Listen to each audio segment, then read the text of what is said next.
अगस्त के महीने का आगाज़ हो गया, लेकिन हम बजाय यौम आज़ादी की बात करें, जश्न आज़ादी की बात करें, हम बात कर रहे हैं एहतजाज की।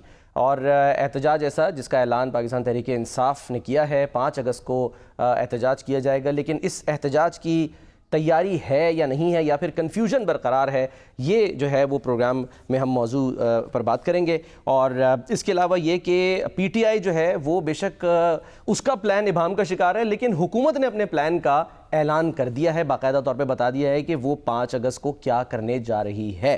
और तहरीक तहफ़्फ़ुज़ आइन की जो APC हुई, उसका एलामिया क्या कहता है, इस पर भी जो है वो हम प्रोग्राम में बात करेंगे। और साथ साथ ये भी कि एक तरफ तो महंगे महंगे इश्तिहार जो है वो न्यूयॉर्क टाइम्स में छापे जा रहे हैं, लेकिन दूसरी तरफ द इकोनॉमिस्ट जैसा जो मारूफ जरीदा है वो फील्ड मार्शल सैयद आसिम मुनीर साहब की तारीफ़ें करते नहीं थक रहा। ये तमाम तर माजरा क्या है, इस पर हम बात करेंगे मुजीबुर रहमान शामी साहब से। लेकिन शामी साहब, जैसे मैंने जिक्र किया कि अगस्त के महीने का आगाज़ हो गया है, लेकिन इस आगाज़ पर हम बजाय जश्न आज़ादी की बात करने के हम बात कर रहे हैं तलखियों की। और इसका आज उसकी एक झलक जो है वो आज हमें कौमी असम्बली इजलास में दिखाई दी।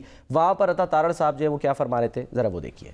9 मई के वाक़यात हमने तो नहीं किए, आज आपकी कन्विक्शन 1.25 साल बाद हुई है। आपने जो हमले किए सारे चेहरे शनाख्त किए जा सकते हैं। कौन सा इंसाफ का कत्ल है? 9 मई को आपने शोहदा की यादगारों को मस्मार किया। आपने 9 मई को कैप्टन कर्नल शेर खान के मुजस्मे को जमीन पे गिरा के ठुड्डे मारे।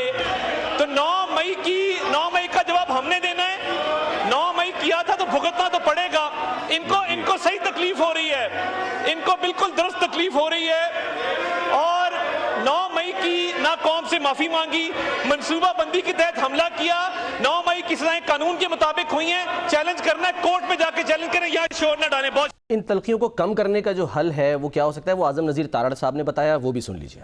हमने कुछ दूरियां इतनी ज़्यादा बढ़ा दी हैं और सियासत में हीट इतनी ज़्यादा कर दी कि इवन एक दूसरे से मिलते हुए भी झिझकते हैं और शायद डर आता है कि कहीं से कोई पैगाम ना आ जाए कि जी आप क्यों इतनी अच्छी तरह मिल रहे थे। लेकिन हम लोग सियासत में और नफ़रतों में इतने ज़्यादा आगे चले गए हैं कि हम एक टेबल पे बैठ के बात करने को भी तैयार नहीं हैं।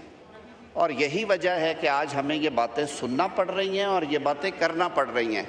ये निज़ाम जनाब स्पीकर ठीक करना पड़ेगा, नारे लगाने से नहीं होगा, ये बैठने से ठीक होगा।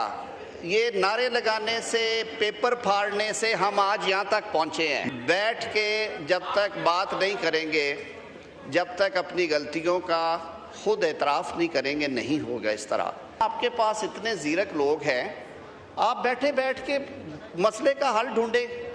हम ये कहते हैं कि हम कानून भी तोड़ें, हम लाइनें भी क्रॉस करें और फिर हमें कुछ कहा भी ना जाए, इस तरह नहीं होता।